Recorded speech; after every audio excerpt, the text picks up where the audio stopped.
The Moment in Bed. I'm Nigel Campbell. I play Kyle on In the Moment. And tonight I'm in bed with Steve Trentlange. Hi, Steve. Thank you so much for joining me in bed tonight. You're welcome. So, Steve, I wanted to ask you, in the last 25 years, since HIV has really kind of come onto the scene, do you feel like attitudes and perceptions towards the disease have changed? How do you feel like it's different now than, say, then?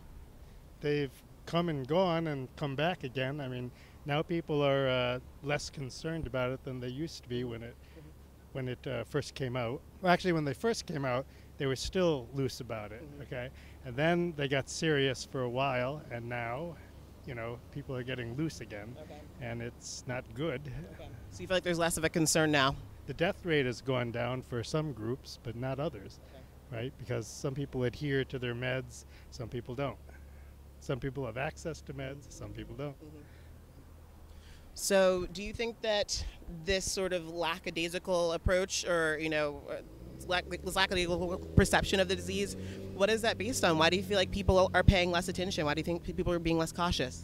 Probably because of the medications are so much better these days than when they first started. They steer a more accurate course now, but mainly it's because of the, you know, meth epidemic, that people make mistakes now, many more than they used to, and then they're forced to deal with it later, but it's not, the consequences are not as serious. Okay, cool. All right, so the use of drugs is causing people to be less cautious. Yeah. Okay, so within your circle of friends, like your peer group, do you feel like HIV testing and safe sex, is that something that's still discussed? Is that something that's important within your circle?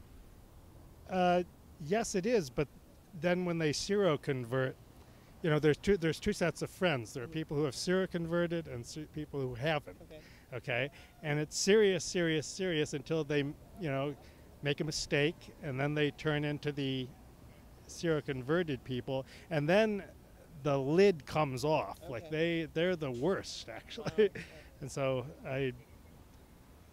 Okay, so a lot of times, so when seroconversion happens, a lot of times suddenly people become less cautious. Okay.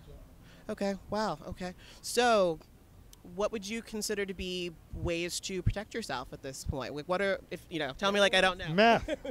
Get off meth. Okay, that would be the biggest step we can take, because I've seen so many people, you know, wind up in the, you know, in the AIDS. Well, there are no AIDS wards anymore, but they wind up on HIV positive after a wild night on the town. Okay, keep half a brain about you. Well, thank you so much. I really appreciate you giving me that insight. You're awesome. Thank you. Thank you. Have a good night. Thanks.